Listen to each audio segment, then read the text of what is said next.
The casserole dish was still hot against my palms when my daughter-in-law looked me dead in the eyes and said, "You need to start paying your share or find somewhere else to live." Thanksgiving decorations hung from the ceiling. The turkey I'd been basting since 5 a.m. sat carved on the platter. My son Kevin didn't even look up from his phone.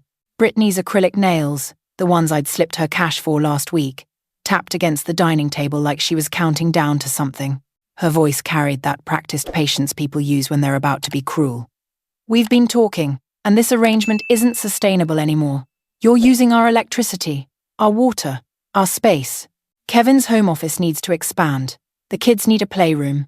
Our electricity, our water, our space. This was my house, the house my husband Richard built with his own hands 42 years ago. The house where I'd raised Kevin, where I'd celebrated 39 wedding anniversaries, where I'd held Richard's hand as he took his last breath. Hi everyone. Before I continue, please tell me where you're watching from and what time it is there. I'd love to know." My hands trembled.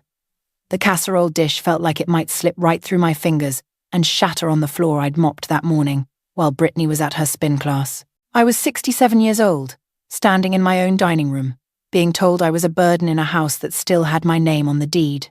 "I cook," I said quietly. "I clean. I watch the kids after school. I do the laundry. That's not rent." Brittany cut me off. She stood up from the table, and her chair scraped against the hardwood Richard had installed himself. "We need $2,000 a month. That's below market rate, honestly. You should be grateful we're not charging more. $2,000. My social security check was $1,800. That would leave me with nothing. Less than nothing." I looked at my son, Kevin, who I'd walked to the bus stop every morning for 12 years. Kevin, who I'd helped through college by working overtime at the accounting firm until my eyes burned. Kevin, who'd cried at his father's funeral and promised me, "I'll always take care of you, Mum. Always." Kevin? His name came out like a question, like a prayer. He finally looked up from his phone. And he laughed. Not a warm laugh. Not an embarrassed laugh. A cold, dismissive sound that I'd never heard from him before. "Mom, Brittany's right. You've had a free ride long enough. Dad's been gone 4 years now. Time to figure things out like the rest of us." He went back to scrolling. "Consider this your wake-up call." My 2 grandchildren sat at the end of the table. 13-year-old Madison and 15-year-old Tyler. Neither of them looked up. Neither of them said a word. Madison was texting.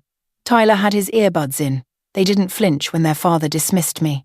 Didn't care that this was Thanksgiving and their grandmother was being humiliated over the meal she'd spent 2 days preparing. Something shifted inside me. Not broke. I'd already been broken when Richard died. This was different. This was something hardening, crystallizing, becoming steel. I set the casserole dish down on the table. Nobody reached for it. Nobody said thank you. Nobody acknowledged the hours I'd spent on this meal, on this family, on this life. "Okay," I said. My voice sounded strange to my own ears. Calm, steady, I understand. I walked out of that dining room without another word. Past the living room where I'd hung their Christmas stockings every year. Through the kitchen where I'd baked birthday cakes and holiday cookies and Sunday dinners for 42 years. Up the stairs to the small bedroom they'd moved me into after Richard died. The one they said was more practical while they took over the master suite. I pulled my suitcase from the closet. The one Richard and I had bought for our trip to Hawaii 20 years ago, back when we'd saved for 2 years just to afford one vacation. My hands were shaking, but not from fear. From something else entirely. Something that felt like power I'd forgotten I possessed. I packed methodically. Clothes first, folded the way my mother taught me decades ago. Then my jewelry box, the small pieces Richard had given me over the years. Nothing expensive, but everything precious because his love had chosen them. At the bottom of my underwear drawer, I found the manila envelope, the one my accountant friend Marjorie had prepared 6 months ago, after I'd finally confided in her about how things had been going.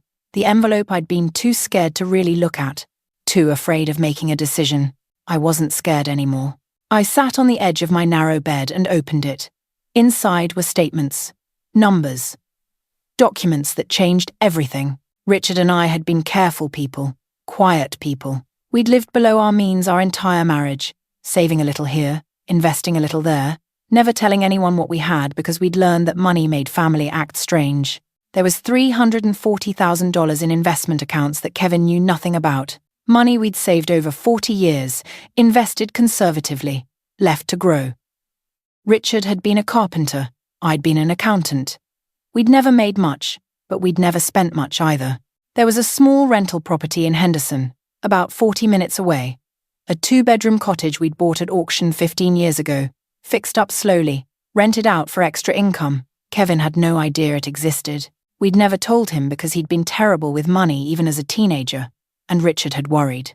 If he knows we have anything, Richard had said once, he'll expect it, and expecting ruins people. Richard had been right. Kevin had been expecting things his whole life. A paid-for college education, money for his wedding, the down payment on his first car, and when Richard died, Kevin had expected to move into our house, to take over, to have his mother cook and clean and babysit while he contributed nothing. And I'd let him, because I was grieving, because I was scared, because he was my son. And I loved him, and I thought he loved me too. I'd wanted to see who Kevin really was without money in the equation. I'd wanted to know if he'd treat me well because he valued me, or because he thought I had something worth inheriting. Now I knew. I pulled out my phone and sent a text to Marjorie. I'm ready. Can we talk tomorrow? Then I called a rideshare. The driver arrived in 18 minutes, a young man with kind eyes who helped me carry my suitcase to his car without asking why an elderly woman was leaving her home on Thanksgiving night, with tears she refused to let fall. Where to? He asked gently. I gave him the address to my rental property in Henderson, the cottage that had been sitting empty for 2 months since my last tenant moved out, the place I'd been quietly furnishing on my monthly visits, bringing a lamp here, a set of sheets there, preparing for a day I'd hoped would never come.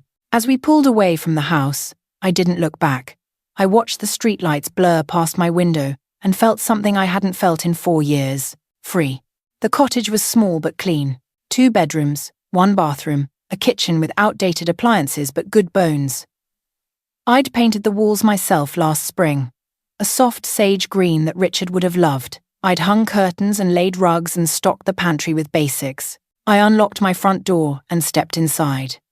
It smelled like the lavender sachets I'd placed in the closets.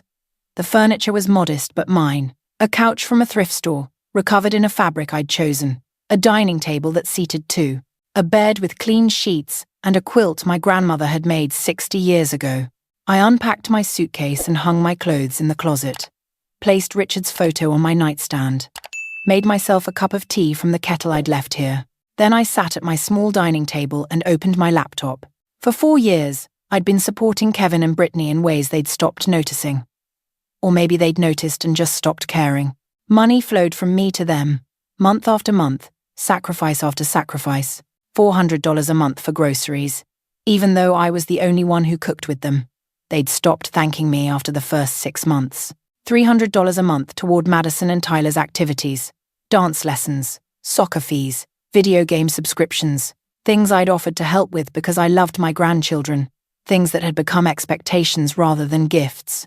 $250 a month for various emergencies.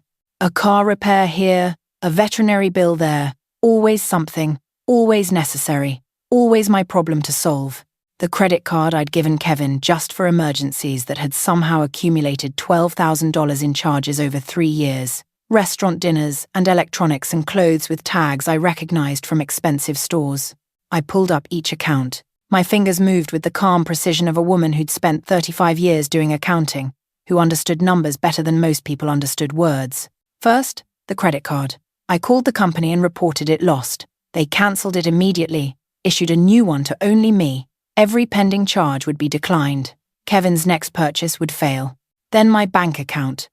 I'd given Kevin access years ago, just in case of emergency. I removed him, changed my passwords, set up alerts for any unusual activity. I drafted an email to my financial advisor, the woman Marjorie had recommended after Richard died. Please remove Kevin Morris as beneficiary from all my accounts and investment portfolios. He is no longer to receive any information about my finances. I'll be scheduling an appointment next week to update my will. I hit send before I could second-guess myself. Then I did something I should have done 4 years ago. I called the county assessor's office and confirmed what I already knew.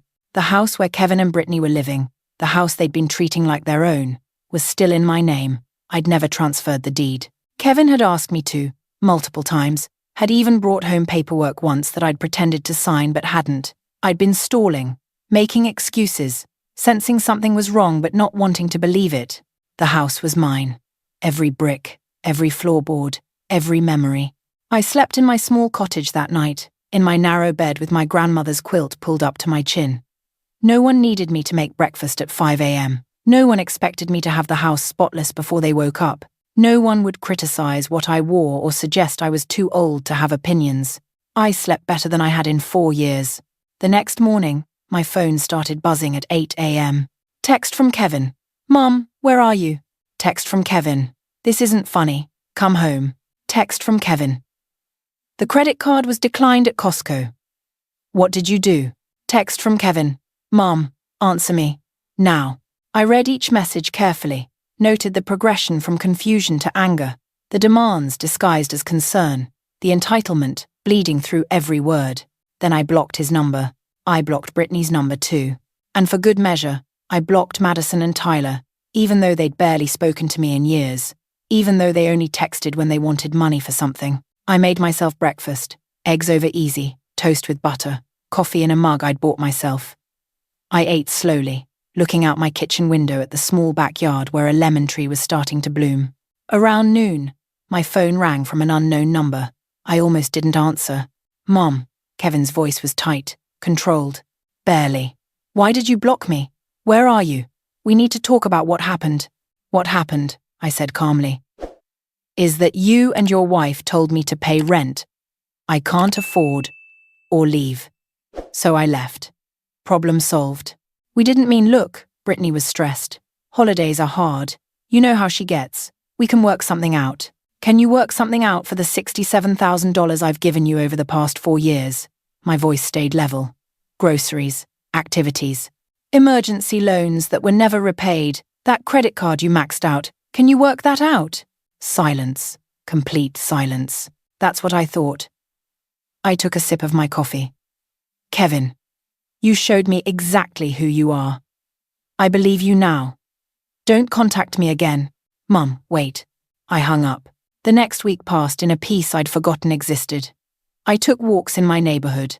Met my elderly neighbor Helen, who invited me for coffee and told me about her own ungrateful children.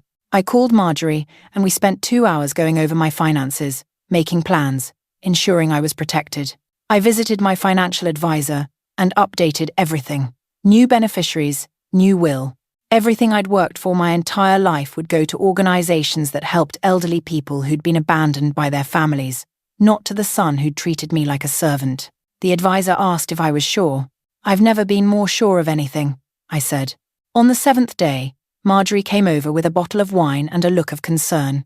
Have you thought about the house? She asked. The one Kevin's living in? It's still in my name. I know, but he's probably assuming it's his. Have you ever looked at what happens if you wanted to do something about that? I had thought about it. Every night since Thanksgiving, I'd thought about it. He has my address now, I said. He showed up yesterday. Pounded on my door for 20 minutes. I watched him on the security camera I installed.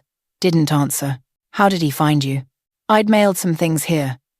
He probably went through my old mail, found the address, on a utility bill. He was always snooping. I took a sip of wine. He stood in my driveway and called me 14 times. I watched him get more and more frustrated. Then he drove away. Marjorie leaned forward. What are you going to do? I smiled. It was the first real smile I'd felt in 4 years. I'm going to wait. 2 weeks after Thanksgiving, I ran into Brittany at the grocery store. She was in the produce section, and she looked different, tired. Her designer purse hung from her shoulder, but her clothes were wrinkled. No makeup, hair in a messy bun. She froze when she saw me. Eleanor. My name sounded strange coming from her. Uncertain. Brittany. I selected 2 oranges, placed them in my cart. Moved toward the lettuce like this was any normal Tuesday. We've been trying to reach you. She followed me, her cart nearly empty. Just generic pasta and cheap sauce. We need to talk about what happened. There's nothing to talk about. I was stressed. I said things I didn't mean. The holidays are. You meant every word. I looked at her directly now, let her see that something had changed, that I wasn't the same woman who'd scrubbed her floors and cooked her meals and watched her children while being treated like an inconvenience. And that's fine. You wanted me to pay rent or leave. I left. Problem solved. But you cancelled everything. The credit card, we're really struggling, Eleanor. Kevin's business hasn't been doing well. The mortgage payment is… I held up my hand. Not my problem anymore. The kids miss you. Her voice got higher, desperate. Madison asks about you all the time. Tyler wants to know when Grandma's coming to visit. I stopped, turned to face her fully. No, they don't. My voice was quiet but firm. They don't know me well enough to miss me.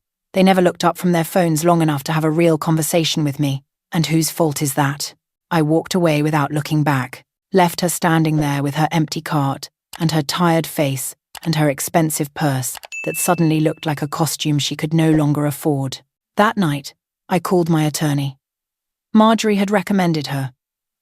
A woman named Sandra Chen who specialized in real estate and estate law. I need to understand my options, I said, regarding the house my son is living in, the one that's still in my name. Sandra pulled up my records, asked me a few questions, went quiet for a moment. Mrs. Morris, the deed to this property has never been transferred. It's entirely in your name. Your son has no legal ownership whatsoever. Can I evict him? Legally, yes. He'd be considered a guest who's overstayed their welcome, or at most an informal tenant without a lease. You'd need to provide proper notice, but the process would be straightforward. I thought about it, thought about Kevin pounding on my door, thought about Brittany's face in the grocery store, thought about 42 years of memories in that house, Richard building the deck, Kevin taking his first steps in the living room, Christmases and birthdays and ordinary Tuesday evenings that I'd give anything to have back. I thought about my grandchildren, who didn't know me, who had never been taught to know me. Start the process, I said. I want them out by the end of January. Are you sure? I've never been more sure of anything in my life. The papers were served 3 days later.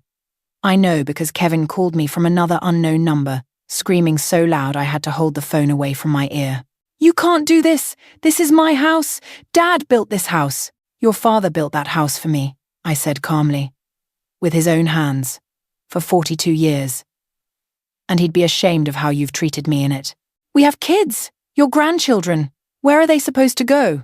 That's your problem to solve now. Just like rent was supposed to be my problem. Just like bills.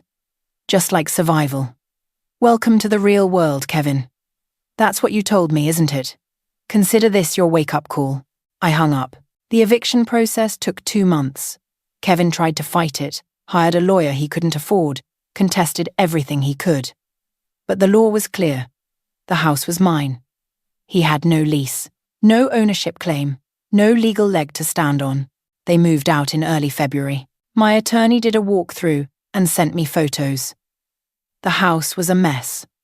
Holes in the walls where pictures had been removed carelessly. Stains on the carpets. Damage to the deck Richard had built, but it was still standing, still mine. I listed it for sale immediately. A young couple bought it, expecting their first child. They reminded me of Richard and me, 40 years ago, hopeful and nervous and full of dreams. I sold it to them for a fair price and watched them walk through the rooms where I'd lived my entire adult life. We'll take good care of it, the young woman promised, her hand on her pregnant belly. I know you will, I said. The sale brought in $485,000 after all the fees and repairs. I donated half of it to organizations that helped elderly people who'd been abandoned by their families. The other half went into my investment accounts, securing my future. I kept a copy of the donation receipt, not for taxes, for proof, for remembering that something good had come from something painful. 6 months passed. My life settled into a rhythm that felt right for the first time since Richard died. I'd moved from the cottage to a small condo, in a retirement community where the neighbors were kind and there were activities every day. Book club on Tuesdays, painting on Wednesdays, bingo on Fridays with Helen, who'd become my closest friend. I started volunteering at a senior center, helping with their financial literacy programs. teaching people like me how to protect themselves, how to recognize when family was taking advantage, how to say no before it was too late. I never heard from Kevin again. No calls, no letters, no attempts to apologize. I heard, through mutual friends, that he and Brittany had divorced, that he'd moved to a different state, that Madison and Tyler were with their mother now. I felt nothing about any of it. No guilt, no regret, no urge to reach out and try again. I'd learned something important in those months, something I wished I'd understood sooner. Being alone wasn't the same as being lonely. Having less family contact didn't mean having less love. Sometimes the healthiest thing you could do was walk away from people who made you feel worthless.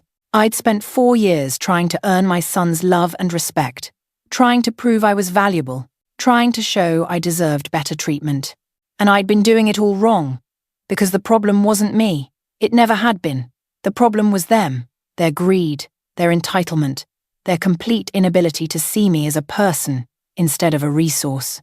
So I stopped trying, stopped hoping, stopped waiting for them to change. And in that stopping, I found something unexpected. Peace, freedom, joy, a life that was mine and nobody else's. If you've ever been treated like a burden in your own home, told you're asking too much, made to feel like you should be grateful for scraps of attention and respect, I need you to know something. You're not the problem. The people making you feel that way are the problem. And you have permission to walk away, to cut them off, to choose yourself.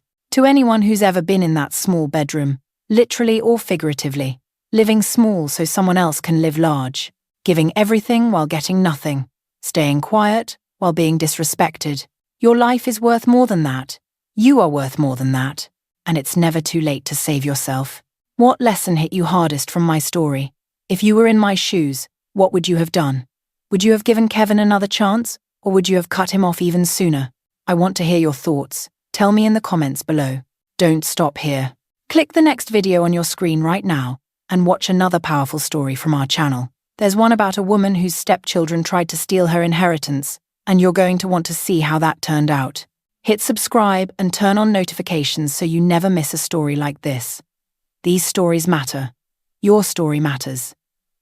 And maybe by sharing mine, I can help you find the courage to choose yourself, too. Drop your thoughts in the comments below. I read every single one. I'm Eleanor Morris. I'm 67 years old. I survived being treated like nothing by people who should have treasured me. And I'm finally living the life I deserve.